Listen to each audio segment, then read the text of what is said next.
프랑스는 학생 비자를 발급받으려면 첫 번째로 캠퍼스 프랑스에서 면접을 보고 또 기숙사를 잡는 과정이 정말 힘들었는데요. 와서도 정말 잘 쓰는 아이템들을 알려드리자면 오기 전에는 막 가서 왕따되면 어떡하지 하는 걱정을 정말 많이 했는데 두 번째, 이제 교환을 오기 전과 후로 제가 어떤 점이 바뀌었는지를 말씀드리려고 합니다.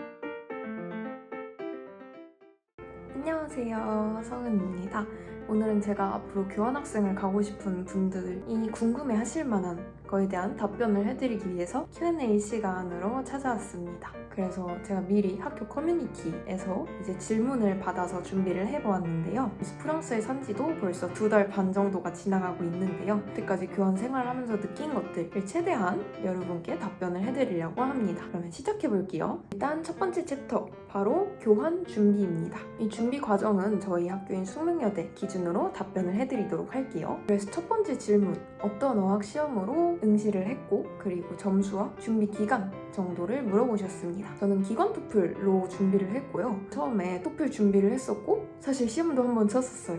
그런데 기관 토플 점수를 환산했을 때 토플보다 훨씬 더 좋은 성적이 나오길래 그래서 저는 기관 토플을 선택했습니다. 기관 토플 점수는 이 밑에다가 적어놓도록 할게요. 그래서 기관 토플은 오랜 시간 준비하지는 않았어요. 정말 짧게 한 2주 정도 빡세게 기출문제를 풀었고요.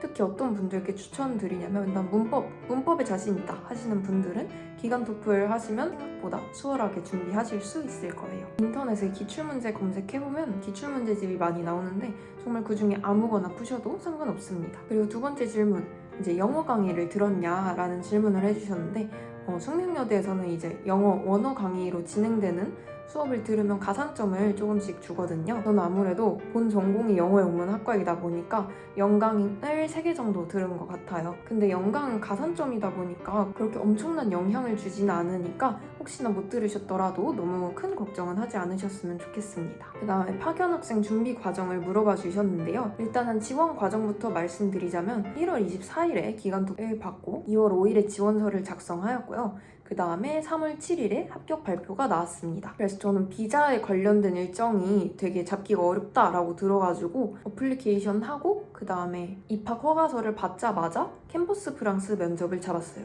프랑스는 학생 비자를 발급받으려면 첫 번째로 캠퍼스 프랑스에서 면접을 보고 두 번째로 대사관 면접을 봐야 합니다. 그래서 5월 28일에 캠퍼스 프랑스 면접을 봤고요. 그다음에 6월 17일에 대사관 면접을 봤습니다. 제가 굉장히 빨리 한 편이라는 점 알아두셨으면 좋겠습니다. 그 다음에 이제 항공권 예매를 했는데요. 항공권 예매는 7월 초에 했는데 그렇게 좋은 시기는 아니었던 것 같아요. 가는 편은 피네어 경유가 있는 항공기로 예매를 했고요. 오는 편은 티웨이 직항으로 예매를 했습니다. 저는 사실 일정상 12월에 귀국을 해야 되는 상황이었어가지고 7월에 잡으면서 가는 편, 오는 편 두 가지 다 예매를 했어요. 정복 160 정도의 예매를 했는데 경유가 있는데도 비싸게 한 편인 것 같아요. 물론 제 말이 절대적인 건 아니니까 다른 분들의 빅데이터도 참고해서 선택하시면 될 것 같아요. 제가 8월 24일이 출국이었는데요.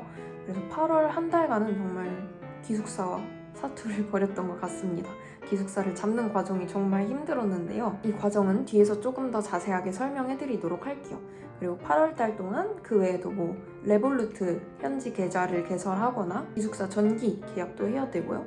통신사도 알아봐야 되고 짐 챙기기 등등 할 일이 너무너무 많으니까 하나씩 차근차근 조금씩 알아봐 두시는 걸 추천드립니다. 그 다음 질문, 준비해가면 좋은 아이템들이 있을까요? 라고 질문해 주셨는데 와서도 정말 잘 쓰는 아이템들을 알려드리자면 첫 번째, 접이식 커피포트 너무너무 좋습니다. 간단하게 커피를 해먹거나 아니면 컵라면을 끓여 먹거나 할 때 너무너무 잘 사용하고 있습니다. 그리고 두 번째, 수저 세트 진짜 필수. 젓가락 찾기가 굉장히 힘들거든요. 수저 세트 꼭 가져오셔야 되고요. 그리고 세 번째, 여행용 배낭. 조금 사이즈가 큰 배낭 있죠. 저는 사실 배낭을 따로 챙기진 않았는데 주변 국가들 여행을 다닐 때마다 수화물을 추가하려니까 비용이 정말 많이 들어요. 그래서 꼭 배낭을 하나 들고 오시는 걸 추천드립니다. 그 다음에 빨래망을 많이 들고 오실수록 좋은 것 같습니다. 팔긴 파는데 조금 비싸요. 그 다음에 블럭국 같은 한식 아이템들은 당연히 너무 잘 알고 계시겠죠. 햇반 같은 거는 그렇게 많이는 필요 없을 것 같고요.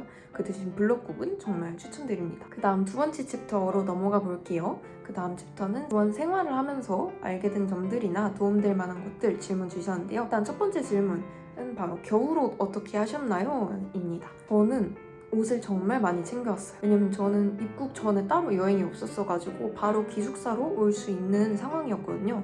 그래서 캐리어를 2개를 챙겨왔습니다. 큰 28인치 하나와 24인치쯤 되는 캐리어 이렇게 두 개를 챙겨왔는데요. 그래서 코트, 패딩, 자켓 하나씩 다 챙겼고요. 여름 상의, 여름 하의, 겨울 상의, 겨울 하의 해서 10벌씩은 챙긴 것 같아요. 근데 사실 이렇게 많이 챙겨올 필요가 없는 게 생각보다 와서 옷을 정말 많이 사게 되고요. 난 막상 와보니까 여기서 입은 옷들을 대부분 버리고 가게 됩니다. 왜냐하면 옷을 돌려 입으면 한국 가서 정말 입기 싫어지거든요. 그 대신 속옷과 양말은 많이 챙길수록 좋은 것 같아요. 왜냐면 생각보다 세탁비가 너무 비싸가지고 탁을 자주 할 수가 없어요. 그래서 빨래를 쌓아놓고 돌리다 보니까 이런 아이템들은 많으면 많을수록 좋은 것 같습니다. 두 번째 질문, 학점 인정인데요. 저는 사실 이미 들은 과목들이랑 겹치는 게 너무 많기도 했고 그래서 그냥 학점 인정을 받기 어려울 것 같아서 거의 포기를 한 상태로 왔습니다. 그래서 애초에 저는 교환 오면서 학점을 딱히 채울 생각을 안 하고 혹시나 졸업이 급하신 분들은 꼭 이런 점도 미리 생각을 해두시는 게 좋을 것 같아요. 세 번째 질문, 기숙사에 대해서 질문을 주셨는데요. 네, 기숙사 구하는데 정말 힘들었다고 했죠. 사실 원래는 프랑스 국립 기숙사인 크루스가 있지만 붙을 확률이 그렇게 높지가 않아요. 특히 한 학기만 오신다면 기숙사를 찾기가 더 힘듭니다. 그래서 저희 르아브르 대학교 같은 경우에는 튜터가 기숙사를 많이 소개해 주는데요. 그 외에도 본인이 정말 많이 찾아봐야 돼요. 왜냐면 기숙사들이 한 학기 교환 학생들을 잘 받아주지 않아요. 저희는 기숙사를 8월부터 찾기 시작했는데요. 그래서 뭐 오달리스, 스튜던트 팩토리, TNT 캠퍼스 등등의 기숙사가 있는데 저희는 그걸 정말 다 반려당했고 그래서 기숙사 찾을 때 최대한 빨리 기숙사들의 이메일을 쫙 돌리는 게 좋고요. 제가 살고 있는 기숙사는 UXCO인데요. 학교와는 조금 거리가 있어요. 도보로 넉넉하게 한 30분 정도 걸리는데 그 대신 신축이라서 정말 깨끗하고 심지어 제 방은 첫 입주자가 저인 것 같아요. 물론 제 추측이지만 그래서 아주 깨끗하다는 게 장점입니다. 저는 들어오면서 월세만큼 보증금을 냈고요. 그리고 한 달에 이제 495유로 1인 1실로 살고 있습니다. 나중에 기회가 된다면 기숙사 소개 영상도 꼭 한번 찍어보도록 할게요. 자, 그 다음에 이제 친구 사귀는 방법에 대해서 질문을 해주셨는데요. 사실 저는 MBTI가 정말 대문자 I인 사람이거든요. 그래서 태어나서 새 학기 때 새 친구에 먼저 말을 걸어본 적이 단 한 번도 없는 사람이에요. 그래서 오기 전에는 막 가서 왕따 되면 어떡하지? 하는 걱정을 정말 많이 했는데요. 걱정할 필요가 1도 없습니다. 왜냐면 일단 교환학생 대상 프로그램이나 뭐 행사 같은 것도 잘 되어 있고요. 그리고 교환학생 대상으로만 열리는 수업들도 필수 참여해야 되는 수업들이 많아서 그 수업을 듣다 보면 이제 야외 수업도 많이 하고 자연스럽게 친구를 사귀게 됩니다. 그리고 교환학생을 온 친구들이 대부분 다들 오픈 마인드로 오기 때문에 친구 사귀는 거에 거리낌이 하나도 없어요. 그래서 네, 전혀 걱정하지 않으셔도 됩니다. 이제 그 다음 질문, 언어 사용 환경에 대해서 질문해 주셨는데요.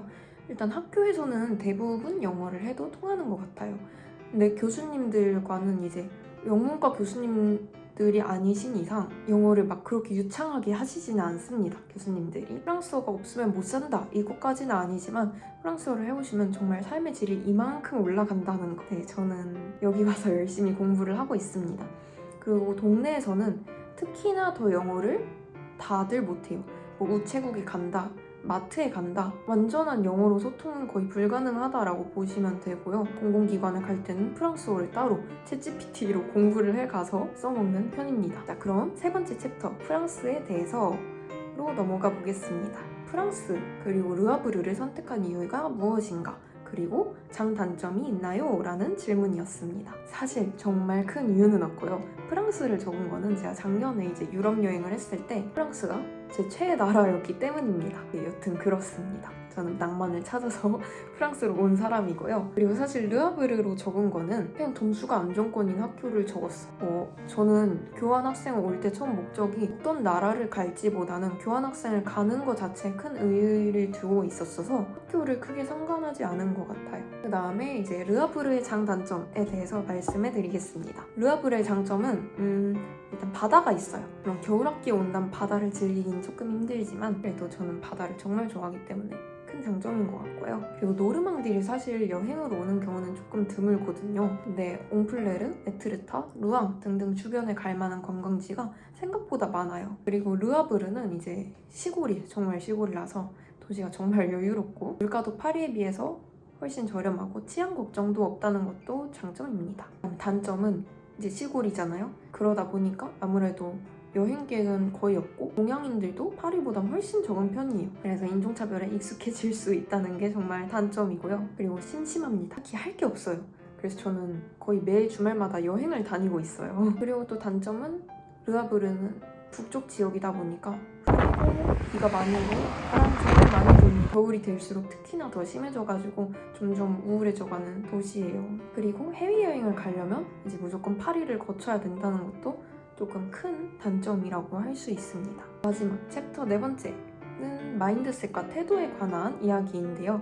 이런 질문도 받기도 했지만 제가 그냥 하고 싶은 말들을 여러분께 해드리도록 하겠습니다. 일단 첫 번째로 교환을 오기 전에 내가 무슨 목적으로 교환을 오는지 잘 생각해보고 오기를 추천드립니다. 저는 어릴 적부터 로망이기도 했는데 이제 크면서 여행을 다니면서 더 많은 나라의 사람들과 소통하고 싶었고 그리고 다양한 경험을 해보고 싶었습니다. 그리고 저는 이제 한국에서 본가에 살기 때문에 자취를 해볼 일이 없는데 이렇게 자취를 해볼 수 있는 경험도 정말 좋은 것 같아요. 그리고 여기가 생각보다 여유롭기 때문에 졸업 전에 진로에 대한 고민도 해볼 수 있고 그래서 이런 다양한 이유들로 저는 교환을 오게 되었고요.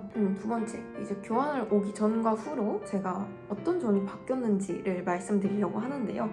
일단 교환을 오기 전에는 제가 혼자 할 수 있는 일이 거의 없었어요. 근데 이제 교환을 오게 되면서 뭐 비자나 기숙사 여러 가지 산전수전을 겪다 보니까 스스로 경험치가 쌓이는 느낌이 들었고 정말 다사다난한 경험들을 해보실 수 있습니다. 그리고 아주 여유로운 유럽 사람들과 소통을 하면서 저도 너무 성급하지 않게 여유를 찾을 수 있게 되는 것 같고요. 언젠간 해결되겠지라는 마인드로 생각하게 됩니다. 이제 정말 각기 다른 문화권에서 자란 사람들과 소통을 하면서 한국에서는 느낄 수 없던 한국의 좋고 나쁜 특성들이 더 와닿게 되는 것 같아요. 뭐 예를 들어서 너무나도 당연하게 생각했던 뭐 쿠팡, 로켓 배송이라든지 아니면 여러 가지 배달의 민족 등등 이게 사실 엄청난 편리성인데 막상 한국에 살 땐 그렇게 크게 와닿는다는 느낌은 느끼지 못했거든요. 해외로 나와보니까 그런 것들의 장점을 더 잘 느끼게 되는 것 같아요. 한국인의 시선에서 한 발자국 떨어져서 볼 수 있게 되는 것 같습니다. 저는 이렇게 피부로 느껴야만 깨달을 수 있는 거에 대한 생각들을 정립하는 게 좋아서 그게 바로 교환학생을 결심한 큰 이유 중 하나이기도 합니다. 이제 마지막으로 교환학생을 준비하면서 그리고 여기서 살면서 스트레스 받는 일도 사실 정말 많았어요. 하지만 앞으로 인생을 살아가면서 겪을 고난을 생각하면 그건 사실 별거 아니라고 생각이 되거든요. 그래서 무엇보다도 와서 이제 소중한 인연들도 많이 만나고 여기 평생 남을 행복한 추억들도 많이 만들고 갈 수 있어서 절대 후회되지는 않고 무엇보다도 대학생 때만 할 수 있는 기회잖아요. 정말 많이 추천드립니다. 네, 그래서 오늘 영상은 이제 여기서 마쳐보려고 하는데요. 부디 이번 영상이 많이 도움이 되셨기를 바라면서 이만 영상을 마무리해보도록 하겠습니다. 끝까지 시청해주셔서 감사합니다. 그러면 다음 영상에서 만나요. 안녕!